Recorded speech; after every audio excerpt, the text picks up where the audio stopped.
आदमी बड़ा ही मतलबी और दुष्ट प्रकृति की प्राणी है। वो बाहर से चाहे कितना भी सभ्य बनने की कोशिश कर ले, किंतु इससे उसकी फितरत नहीं बदल जाती। कहने के तो आदमी एक सामाजिक प्राणी है, परंतु हमेशा एक आदमी दूसरे आदमी का शोषण करने में लगा रहता है। अमीर आदमी गरीब आदमी को शोषण करता रहता है, शक्तिशाली आदमी अपने कमज़ोर आदमी को शोषण करता रहता है, और बुद्धिमान आदमी मंदबुद्धि आदमी को शोषण करने में लगा रहता है। यानी हर बड़ी मछली छोटी मछली को खाना चाहता है। आदमी की इसी फितरत वजह से इस दुनिया में गुलामी प्रथा की शुरुआत हुई है। मध्यकालीन युग के दौरान यूरोप, अमेरिका और अफ्रीका महाद्वीपों के गरीबों और काले लोगों के उनके घरों से पकड़ कर गुलाम बनाया जाता था। उनको मारपीट करके ज़बरदस्त काम कराया जाता था और इनकार करने पर उनके साथ जानवरों जैसा सुलूक किया जाता था।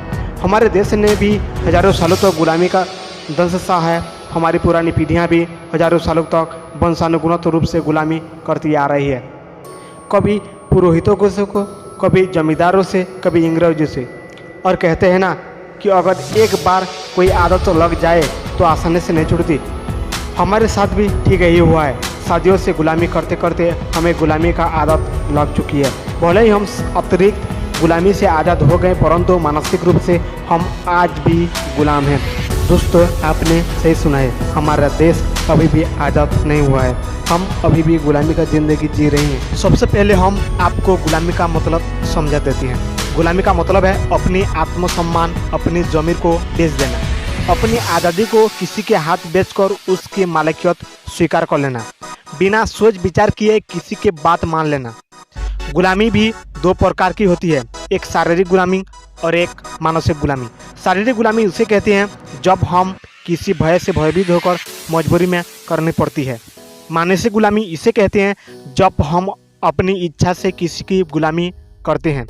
इस वीडियो में हम शारीरिक गुलामी की बात नहीं करेंगे, क्योंकि कोई इंसान भले ही शारीरिक गुलाम से गुलाम हो, लेकिन अगर वो मानसिक रूप से आज़ाद हो तो वो एक ना एक दिन शारीरिक गुलामी से भी आज़ाद हो जाएगा। परंतु अगर कोई इंसान मानसिक रूप से गुलाम को स्वीकार कर चुका है तो वो कभी भी आज़ाद नहीं हो सकता, क्योंकि उसे गुलामी का आदत पड़ चुकी है। दुख की बात तो ये है कि हमारे देश के लोगों ने भी गुलामी का आदत पड़ चुकी है। आज अगर हमारा देश भी गरीबी, महंगाई, भ्रष्टाचार और आर्थिक बदहाली का सामना कर रहा है, इसके जिम्मेदार हमारी गुलाम मानसिकता है। इसी गुलाम के मानसिक को वजह से ही आज हम अमेरिका, रूस, चीन और जापान जैसे देशों में काफ़ी पीछे हैं। हमारे देश में गुलामी की कोई भी कमी नहीं है। सभी तरह की गुलामी यहाँ पर है। धर्म की गुलामी, जाति की गुलामी, परंपराओं का गुलामी, आदतों का गुलामी, वासना का गुलामी, नुस्खों की गुलामी, किस्मत की गुलामी, हालतों का गुलामी और कुछ जरूरी की गुलामी भी।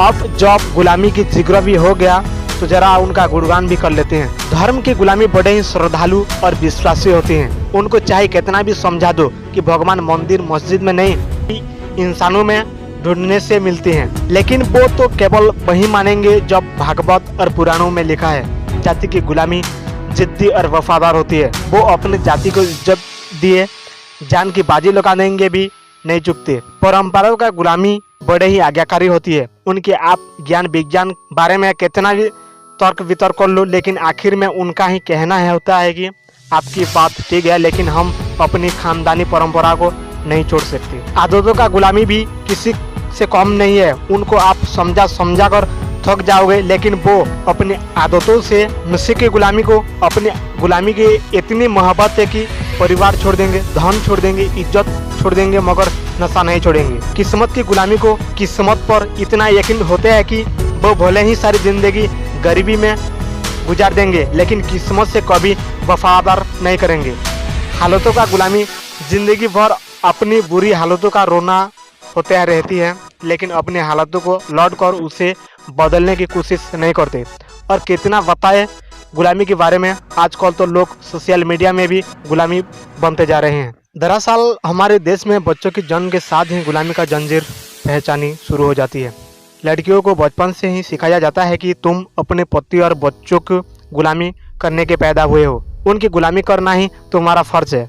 छोटी सी उम्र में ही माँ बाप उसे एक अनजान घोटे से बांध देते हैं। वो एक बार भी उससे नहीं पूछते कि बेटे तुम क्या बनना चाहते हो, तुम्हारे स्वप्न क्या है। और बेचारी सीधा सीधी स्त्री अपने परिवार को खुशी से अपने सपनों का दफन कर देता है, अपने अरमानों को गला घोट देता है। दरअसल हमारे देश के लोगों ने भी गुलामी का रास आ चुकी है, इसलिए वो गुलामी से मुक्त होने से खुशी से नहीं करती, या यूं ही कहे कि गुलामी से मुक्त होना नहीं चाहती, क्योंकि गुलामी से मुक्त होने के लिए जोर लगाना पड़ता है, नए नए रास्ते बनाना पड़ता है, कभी खुद से तो कभी दूसरों से भी लड़ना पड़ता है, आजादी पाने के संघर्ष करना पड़ता है। लेकिन हम तो ठहरले निठल्ले और कायर लोग हैं, हमसे ये सब कहना होगा, इतना रिस्क कौन लेगा। हम तो वही करेंगे जो हमारी पापा दादा करते आ रहे हैं, हमें दिमाग लगाने से कोई जरूरत नहीं है। जब हमारी पापा दादा मानते हैं तो हम भी मानेंगे। हमें तो भेड़ बकरियों की तरह एक दूसरे के पीछे चलने आदत है, सब जिधर जाएंगे हम भी उधर जाएंगे। हमें तो आराम की जिंदगी पसंद है, कौन बेकार की टेंशन पालने जाएगा। आखिर होगा तो वही जो किस्मत में लिखा है, सब कुछ करने वाला तो ऊपर बैठा है। हमें तो बस 2 वक्त की रोटी और कपड़ा और एक मकान मिलने से बहुत है। गुलामी हमारे दिमाग से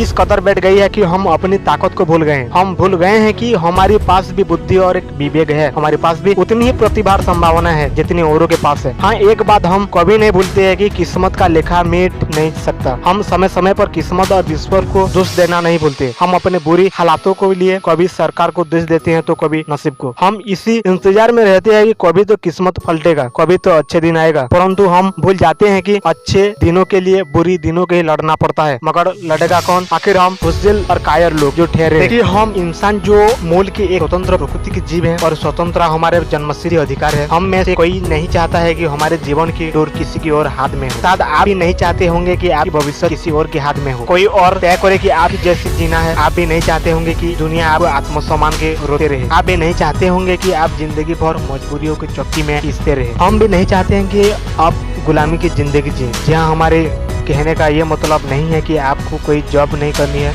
अथवा अपनी जॉब को छोड़ देनी चाहिए।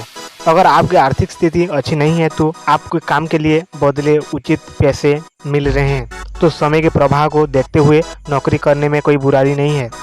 लेकिन आपको अतिरिक्त प्रयास करके ऐसी स्थिति में पहुंचने की कोशिश करना चाहिए जहां आपको किसी और के आगे मजबूर ना होना पड़े। और हाँ, जहां आपको शोषण हो रहा हो या आपको आत्मसम्मान को रोदा जा रहा हो, ऐसी जगह पर आपको नौकरी नहीं करना चाहिए। किसी ने सच ही कहा है कि एक गुलामी इंसान के और एक मरे इंसान से कोई ज़्यादा फर्क नहीं है। जब इंसान को गुलामी आदत पड़ जाती है, वो अपनी ताकत भूल जाती है। वो भूल जाते हैं कि उसके अंदर की इतनी प्रतिभा और संभावना छुपी है। उसके जीवन का कमल जो खिलकर फूल बन सकता है, पूर्ण रूप से विकसित नहीं हो पाता। ये गुलामी इंसान चाहकर ना तो खुलकर जी सकता है और ना ही अपने विचारों और भावनाओं को खुलकर इजहार नहीं कर सकता। ये गुलामी इंसान की जिंदगी नरक के समान है, जिसके आग में वो अंदर ही अंदर जलता रहता है। तो अगर आप भी मानसिक रूप से मुक्त होना चाहते हो तो प्लीज़ डर और आलस छोड़कर अपनी कंफर्ट जोन से बाहर निकलो और जो सपने अधूरे रह गए हैं उन सपनों को पूरा करें, जीवन में सफलता हासिल करें, ताकि आप एक सुखी और खुशहाल जिंदगी जी सके। तो दोस्तों, आशा करते हैं कि आपको हमारी बातें समझ में आ गई होंगी। अगर आप हमारी बातों से सहमत हैं तो कृपया करके एक बार इस पर विचार जरूर करें और हाँ, इसे अपने सोशल मीडिया पर अकाउंट पर जरूर शेयर करें, ताकि ज़्यादा से ज़्यादा लोगों को गुलामी से आज़ाद किया जा सके।